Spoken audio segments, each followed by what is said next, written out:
Good morning students. Today we will discuss reflection from convex reflecting surface. हमने कल ये कर लिया था convex reflecting surface क्या होता है, उसमें जो है हमारी इमेज फॉर्मेशन कैसे होगी आज वो हम डिस्कस करेंगे. ठीक है, हमारी इमेज फॉर्मेशन है वो कैसे होगी आज हम वो डिस्कस करेंगे. तो सबसे पहला केस हम क्या ले रहे हैं, when object is in rare medium and image is in denser medium. ठीक है, ऑब्जेक्ट जो है वो तो है हमारा रेयर मीडियम में और जो इमेज फॉर्मेशन हो रही है वो हो रही है हमारी डेंसर मीडियम में. ठीक है, तो ठीक है हम करते हैं. ये हमने लिया था μ1 जिसको हमने बोला था कल रेयर मीडियम, और सेकंड हमने लिया था μ2 जो था हमारा डेंसर मीडियम. ठीक है, अब हमें पता है ये क्या होता है, सेंटर ऑफ कर्वेचर. भाई इसका जो सेंटर ऑफ कर्वेचर है, देखो अगर इसको मैं कर्व पूरा करूं तो इसका सेंटर कहीं यहीं बनेगा ना, तो ये क्या हो गया हमारा सेंटर ऑफ कर्वेचर. हमें पता है कोई भी रे अगर सेंटर ऑफ कर्वेचर से पास होती है वो बैंड नहीं होती और वो होती है हमारी नॉर्मल रे. ठीक है, वो हमारी रे कौन सी होती है, नॉर्मल रे.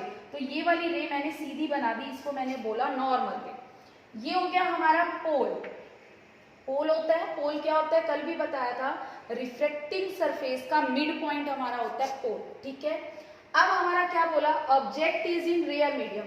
मैंने मान लिया ये हमारा ऑब्जेक्ट है, ऑब्जेक्ट का साइज पॉइंट होना चाहिए, ये मैंने पॉइंट साइज ले लिया. ठीक है, ये ऑब्जेक्ट है, इसको मैंने कोई भी नाम मैं दे दूंगी, और ये ऑब्जेक्ट वाली जो रे है वो ऐसे जा रही है. ठीक है, अब मुझे पता है जो भी इंसिडेंट रे होती है वो नॉर्मल के साथ कौन सा एंगल बनाती है, वो एंगल बनाती है आई. तो इधर भी मैंने लिख दिया आई. ठीक है, नॉर्मल के साथ कौन सा एंगल बनता है, आई.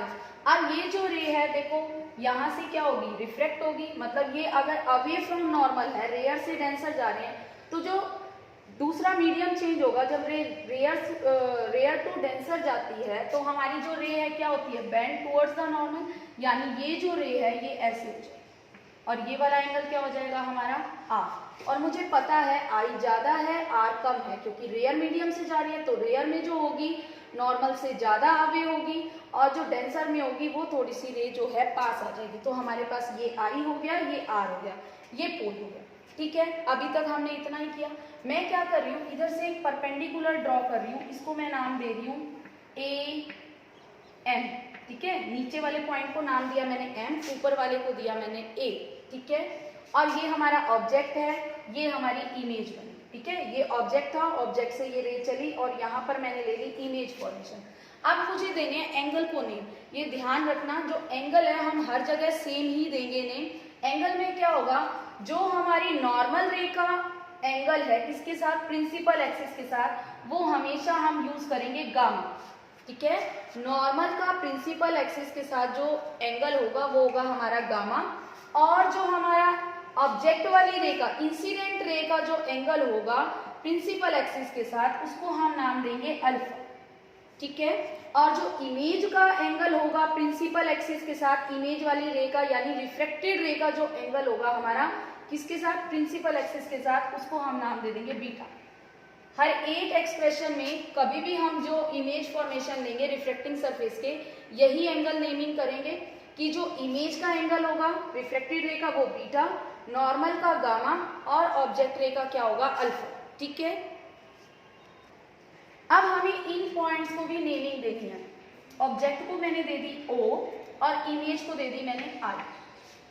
ठीक है, ये डायग्राम हमारा जो है हर एक रे डायग्राम में यही रहेगा, अल्फा बीटा गामा ओ सी आई, यही नेमिंग देंगे हम. ठीक है, तो सबसे पहले हम इनके टेंजेंट निकाल लेते हैं कि टेंजेंट क्या आएगा. देखो टेंजेंट अल्फा, अगर मैं अल्फा वाली ट्रायंगल देखूं, अल्फा वाली ट्रायंगल कौन सी बनेगी, देखो A M O. A M, देखो ए एम तो हो गया इस ट्रायंगल में परपेंडिकुलर, ए एम, और एम हो गया बेस, और एओ हो गया हमारा हाइपोटेन्यूज. तो टेंजेंट अल्फा अगर मैं लूं तो मैं ये ले सकती हूँ ए एम अपोन में एम ओ. अब मैं ये मान लेती हूँ कि एम और पी जो हैं पॉइंट्स ये पास पास है. ठीक है, एम ये वाला पॉइंट है, पी ये पोल है, एम और पी पास पास हैं, तो मैं क्या करती हूँ ए पी, एम को मैंने लिख दिया पी, ये हो गया मेरे पास टेंजेंट अल्फा. ठीक है, हर एक में मैं यही करूंगी. अब ऐसे ही मैं टेंजेंट बीटा निकाल देती हूँ. अब टेंजेंट अल्फा, ये एंगल बहुत स्मॉल होगा, इसको मैं अल्फा भी लिख सकती हूँ। तो अल्फा की वैल्यू ये आ गई। अब मैं ऐसे ही निकाल रही हूँ टेंजेंट बीटा। टेंजेंट बीटा क्या आएगा, देखो बीटा वाली triangle A M I, A M और आई। ए एम तो हो गया हमारा परपेंडिकुलर, एम आई हो गया बेस। ए एम अपोन में एम आई, एम और जो पी है वो पास पास हैं, तो मैं इसको यूं भी लिख सकती हूँ ए पी अपोन में पी आई। ये हमारा क्या हो गया, एंगल बी। ठीक है, हमने अल्फा भी निकाल लिया, हमने बीटा भी निकाल लिया। अब हम निकालते हैं गामा। गामा के लिए भी हम ट्रायंगल ले लेते हैं। देखो टेंजेंट गामा, टेंजेंट गामा क्या होगा हमारा, टेंजेंट गामा के लिए हम कर रहे हैं, देखो गामा ये वाला है A M C. A M तो हो गया परपेंडिकुलर और एम सी जो हो गया हमारा वो हो गया बेस।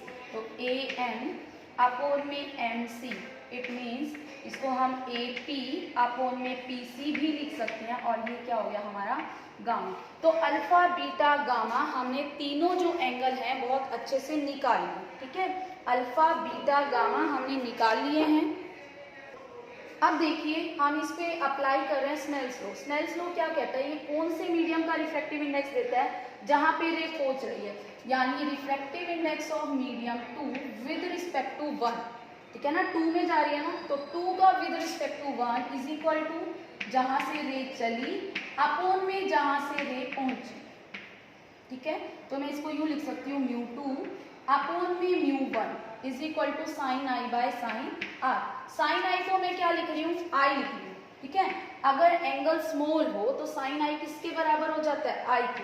साइन आर किसके बराबर हो जाएगा, आर के। तो मैं इधर लिख रही हूँ sine I is equal to I, sine R is equal to R. ठीक है, जैसे नीचे लिखा ना, टेंजेंट अल्फा को अल्फा लिख दिया, टेंजेंट बीटा को बीटा। अगर एंगल स्मॉल हो तो हम इसको यूज कर सकते हैं। ठीक है, तो अब मैं लिख देती हूँ mu 2 R is equal to mu 1 I. ठीक है, अब देखती हूँ आर की वैल्यू। देखो इस ट्रायंगल में आर के साथ वाली लाइंस देख लो पहले, आर के साथ कौन कौन सी लाइन जा रही है। एक तो आर के साथ लाइन है ए सी, ठीक है, एक है ए आई, एक जो आर से टच हो रही है लाइन ए सी है, और एक क्या है ए आई। यानी आर के लिए हमें ट्रायंगल लेनी पड़ेगी ए सी आई। हमें इजीली ट्रायंगल फाइंड आउट कर सकते हैं हम। आर के साथ लाइन देख लो कौन कौन सी टच हो रही है, एक ए आई हो रही है, एक ए सी। ठीक है, अब ए सी आई में हमें एक थ्योरम करी हुई है, exterior angle is equal to sum of interior angle. ठीक है, exterior angle is sum of interior angle के इक्वल होता है। तो एक्सटीरियर एंगल क्या है इस ट्रायंगल में, आर है। तो आर इज इक्वल टू क्या हो गया हमारा, सॉरी गामा, गामा हमारा क्या है, एक्सटीरियर एंगल है, is equal to R plus beta. ठीक है, gamma is equal to R plus beta. तो हम इधर से आर की वैल्यू फाइंड आउट कर सकते हैं, वो हमारा हो जाएगा गामा माइनस बीटा। ठीक है, आर की वैल्यू आ गई। ऐसे ही हमें आई की वैल्यू निकालनी है। अब आई के साथ देखते हैं कौन कौन सी रे टच कर रही है। देखो आई के साथ एक रे टच हो रही है ए ओ वाली, और एक हो रही है ए सी वाली, यानी ए ओ सी ट्रायंगल से हमें मिलेगा आई। और आई क्या है इस ट्रायंगल में, एक्सटीरियर। और इंटीरियर कौन कौन से एंगल है, अल्फा प्लस गामा, यानी I is equal to alpha plus gamma. तो आई भी आ गया। हमारा हर एक डायग्राम में यही काम होगा।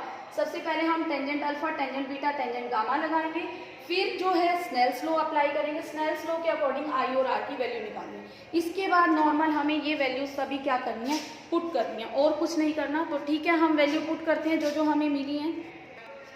देखिए अब हम इसकी वैल्यू पुट करते हैं म्यू 2। आर की वैल्यू मुझे क्या पुट करनी है, गामा माइनस बीटा। ठीक है, आर की वैल्यू मैंने करी gamma minus beta is equal to mu 1। I की वैल्यू मैं पुट करती हूँ अल्फा प्लस गामा। मैंने ये वैल्यू पुट कर दी, तभी मैंने आई और आर की वैल्यू निकाली थी। और आई और आर की वैल्यू कैसे निकाली है, आई के साथ वाली ट्रायंगल देख ली, आर के साथ जो दो रे टच हो रही है उससे ट्रायंगल बना ली, और देख लिया exterior angle is equal to sum of interior angle. तो म्यू 2 गामा, गामा की वैल्यू अब हमारे पास है क्या है, ए पी अपोन में पी सी।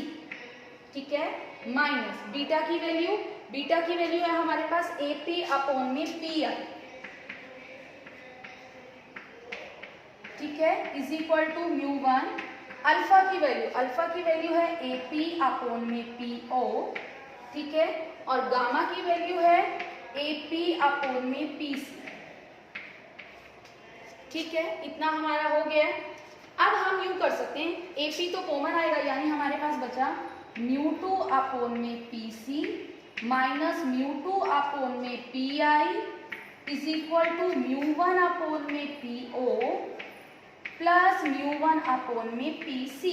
ये आया हमारे पास, ठीक है, इतना आ गया अब हमारे पास। अब हम क्या करते हैं, इसके बाद देखिए अब हम क्या करते हैं, इनकी वैल्यू रखते हैं। पहले तो देखते हैं इनकी वैल्यू आएगी क्या। देखो PC मतलब सेंटर ऑफ कर्वेचर से लेके पोल तक का डिस्टेंस हमारा होता है रेडियस, और ये ऑब्जेक्ट तो इस तरफ है ना, इस तरफ वाले डिस्टेंस क्या आएंगे, पॉजिटिव। ऑब्जेक्ट के अपोजिट साइड वाले सारे डिस्टेंस क्या आते हैं हमारे, पॉजिटिव। कल मैंने ये साइन कन्वेंशन में बता दिया था, ठीक है। तो PC जो है हमारा क्या हो जाएगा, प्लस R। हमें चाहिए PO क्या होगा, देखो PO क्या है, ऑब्जेक्ट से पोल तक का डिस्टेंस हमने किया था U, लेकिन ये होगा माइनस, ठीक है। ऑब्जेक्ट वाला जो डिस्टेंस होता है वो माइनस में होता है और अपोजिट साइड वाले हो जाते हैं प्लस। PI क्या होगा, PI हमारा इमेज का डिस्टेंस है, मैंने लिख दिया V। सारे डिस्टेंस मैंने देखो पोल से लिए हैं P से, ठीक है। तो ये वैल्यू हमें पुट करनी है, μ2 अपॉन में PC क्या हो गया R, ठीक है, माइनस μ2 अपॉन में PI क्या है हमारा V। ये पॉजिटिव है तो मैं पॉजिटिव ही पुट कर रही हूँ। μ1 अपॉन में माइनस U, तो माइनस μ1 बाई U हो गया, ठीक है, प्लस μ1 अपॉन में PC आया, PC की जगह मैंने लिख दिया R, ठीक है। तो मैं इसको यूं लिख रही हूँ, देखो माइनस μ1 बाई U, ये इधर ही है, ये इसके पास चला जाएगा, तो plus μ2 by V is equal to μ2 by R minus μ1 by R। ये बन गया हमारे पास फॉर्मूला, ठीक है। तो हमारे पास ये फॉर्मूला आया, तो हम यूं लिख दें minus μ1 by U plus μ2 by V is equal to μ2 minus μ1 by R। यानी हमारा फॉर्मूला क्या बनेगा, अगर हमारी रे जो है रेयर टू डेंसर जा रही है तो हमारा ये फॉर्मूला, ठीक है। अब हम इसमें क्या कर सकते हैं, इसको अगर मैं आगे और मॉडिफाई करना चाहूँ तो μ1 से डिवाइड कर दो, तो ये हो जाएगा माइनस 1 बाई U, ये हो जाएगा μ2 बाई μ1 मुझे पता है क्या होता है, इसको मैं यूं भी तो लिख सकती हूँ μ2 1 refractive index of medium 2 with respect to 1। तो ये हो जाएगा μ2 1 मतलब 1 μ2, इसका मतलब जो है refractive index of medium 2 with respect to 1 upon में V इज इक्वल टू, ये भी यही बनेगा, refractive index of medium 2 with respect to 1 minus 1। अगर मैं μ1 से डिवाइड कर दूं तो मैं बता दूं, तो हमारे पास ये फॉर्मूला आ गया जो कि हमें याद रखना है। जब ऑब्जेक्ट जो है रेयर से डेंसर में जाती है तो minus μ1 by U plus μ2 by V is equal to μ2 minus μ1 by R। ये बहुत इजी था। सबसे पहले हमें इसके अंदर अल्फा बीटा गामा की वैल्यू निकालनी है, अल्फा बीटा गामा के बाद हमें I और R निकालना है, फिर स्नेल्स लॉ लगानी है और वैल्यू पुट करनी है, ठीक है। इससे ज्यादा हमें कुछ नहीं करना है। देखिए हमारा नेक्स्ट एक्सप्रेशन है, अब मैंने कुछ चेंज कर दिया। हमारा क्या है इसका नेक्स्ट, हमारा ये है कि ऑब्जेक्ट जो है इस बार डेंसर मीडियम में है और जो इमेज फॉर्मेशन हो रही है वो हमारी हो रही है रेयर मीडियम, ठीक है। इमेज फॉर्मेशन हमारी कहाँ हो रही है, रियल मीडियम में। तो हम उस अकॉर्डिंग देखते हैं हमारे फॉर्मूले में क्या मॉडिफाई होता है, ठीक है। बिल्कुल सेम वैसे ही चलेगा। तो सबसे पहले हमें ये पता है, इसको हमने नाम दिया था एंगल को गामा, ठीक है। जो नॉर्मल वाला एंगल था वो था हमारा गामा। अब की बार ऑब्जेक्ट हमारी कहाँ पर है, डेंसर मीडियम में, यानी ऑब्जेक्ट यहाँ पे है, ठीक है। ऑब्जेक्ट यहाँ पर है तो यहाँ पर है, तो ये देखो ये होगी हमारी ऑब्जेक्ट वाली रे, ये और तो ये एंगल क्या बनेगा हमारा आई, ठीक है ना। इंसिडेंस एंगल हो गया, ये क्या बन गया हमारा आई एंगल, और इसको नाम दे दिया। और ऑब्जेक्ट की रे का एंगल क्या बनता है आई। और जो इमेज बन रही है वो कहाँ बन रही है हमारी रेयर मीडियम में। तो इसकी जो रे है देखो आई इस बार कम होगा, आर क्या हो जाएगा ज्यादा हो जाएगा, ये आर ज्यादा हो गया, ठीक है। आर जो है ज्यादा हो गया और ये है हमारा आर, ठीक है। इसको मैंने नाम दे रखा था पहले भी O, इसको P दे रखा था, ये तो इमेज थी हमारी I, इसका एंगल जो था हमारा था बीटा, और एक रे मैंने परपेंडिकुलर ड्रॉ करी थी, उसको नाम दिया था मैंने AM। बिल्कुल सेम, कुछ भी नहीं करना, एज इट इज चल रहे हैं। सबसे पहले हमें यही नेमिंग ही करनी है, ठीक है। ऑब्जेक्ट, इमेज और नॉर्मल रे, अल्फा बीटा गामा, इस अकॉर्डिंग दे देना नेम। और आई और आर तुम्हें पता है, जो इंसिडेंट रे होती है वो नॉर्मल के साथ आई एंगल बनाती है, और जो रिफ्लेक्टेड रे होती है वो हमारा नॉर्मल के साथ क्या बनाती है, एंगल आ, ठीक है। तो अब वही अल्फा बीटा गामा निकालना है। मैं इस बार डायरेक्ट लिख रही हूँ। अल्फा क्या आया था हमारा, अल्फा मुझे तो याद है भाई, अल्फा जो था हमारा वो था AM यानी AP, M और P हमने बराबर लिया था। देखो AM टेंजेंट अल्फा निकाला था हमने, AM अपॉन में MO, तो AP अपॉन में PO, अल्फा हो गया था AP अपॉन में PO, ठीक है। अब हम लेते हैं बीटा, बीटा हमारा आएगा AP अपॉन में हमारा आया था बीटा AP अपॉन में PI, ऐसे ही गामा हमारा आया था AP अपॉन में PC, ठीक है। ये हमने पहले भी किया था, बिल्कुल सेम वैसे ही किया है, इसलिए मैं दोबारा से नहीं कर रही है। चलो इसके बाद हमने लगाया था स्नेल्स लॉ, इस बार फिर स्नेल्स लॉ लगाते हैं। स्नेल्स लॉ इस बार देखो, रे कहाँ से कहाँ जा रही है, रे जा रही है मीडियम 2 से मीडियम 1 में, यानी रिफ्रैक्टिव इंडेक्स ऑफ मीडियम 1 का देगी विद रिस्पेक्ट टू 2, जहाँ पे रे पहुंचती है उसका दूसरे के रिस्पेक्ट, ठीक है। इज इक्वल टू जहां से चली वो एंगल क्या था, साइन आई अपॉन में साइन आर। तो बिल्कुल same μ1 by μ2 is equal to I by R, ठीक है। तो μ1 R is equal to μ2 I, हमने ये कर दिया। तो अब हम आई और आर की वैल्यू निकालते हैं, बिल्कुल सेम जैसे पहले किया था वही। अब आई के साथ कौन कौन सी रे टच कर रही है, ठीक है। आई के साथ देखो, एक तो ये रे टच कर रही है AO, और एक कर रही है AC, यानी ट्रायंगल लेंगे हम AOC में। जो आई है और अल्फा है वो तो है हमारे इंटीरियर एंगल, और गामा जो है एक्सटीरियर, यानी gamma is equal to I plus alpha. हमें तो आई चाहिए, आई की वैल्यू क्या हो जाएगी, गामा माइनस अल्फा, ठीक है। ऐसे ही हमें आर निकालना होता है, हम आर निकालते हैं। आर के साथ देखो, एक तो रे टच हो रही है ये AI वाली, और एक जो हो रही है हमारी नॉर्मल रे ही है इसके साथ AC, यानी AIC से हमें मिलेगी आर की वैल्यू। आर की वैल्यू कैसे होगी, देखो आर जो है इसका एक्सटीरियर एंगल है, और बीटा और गामा जो है इंटीरियर एंगल है, यानी R is equal to beta plus gamma. तो हमें वैल्यू पुट करनी है, वैल्यू पुट करनी है तो μ1 आर की जगह beta plus gamma is equal to μ2 I की जगह हो जाएगा हमारा गामा माइनस अल्फा, ठीक है। देखिए हमने क्या किया, बीटा की वैल्यू पुट कर दी, गामा की वैल्यू पुट कर दी, गामा की और अल्फा की। अब मुझे पता है PO क्या होगा, माइनस में, लेकिन PC भी इस बार कहाँ आ गया, ऑब्जेक्ट वाली साइड पे आ गया, तो PC को मैंने लिख दिया माइनस आ, और इस तरफ वाले डिस्टेंस क्या हो जाएंगे, पॉजिटिव, क्योंकि ऑब्जेक्ट इस तरफ है, ऑब्जेक्ट के अपोजिट साइड वाले हम क्या लेते हैं, पॉजिटिव, यानी PI क्या हो गया, पॉजिटिव भी। अब हम वैल्यू पुट करते हैं μ1 अपॉन में PI, यही हो जाएगी हमारे पास, प्लस μ1 अपॉन में PC is equal to μ2 upon में PC। AP जो है दोनों तरफ से कॉमन आके कट जाए, ये बन गया हमारा, ठीक है। तो अब हम ये वैल्यू पुट करते हैं, देखिए ये क्या बन जाएगा, इधर से मैं इधर ही कर रही हूँ, μ1 अपॉन PI यानी μ1 अपॉन में V, ठीक है, प्लस μ1 अपॉन में PC, तो ये माइनस आर हो जाएगा। पुट करने के बाद ये बन जाएगा हमारे पास minus μ1 by R is equal to μ2 by PC, ठीक है, μ2 बाय PC, तो μ2 अपॉन में माइनस आर और माइनस μ2 बाय PO, तो ये प्लस बन जाएगा μ2 बाय U।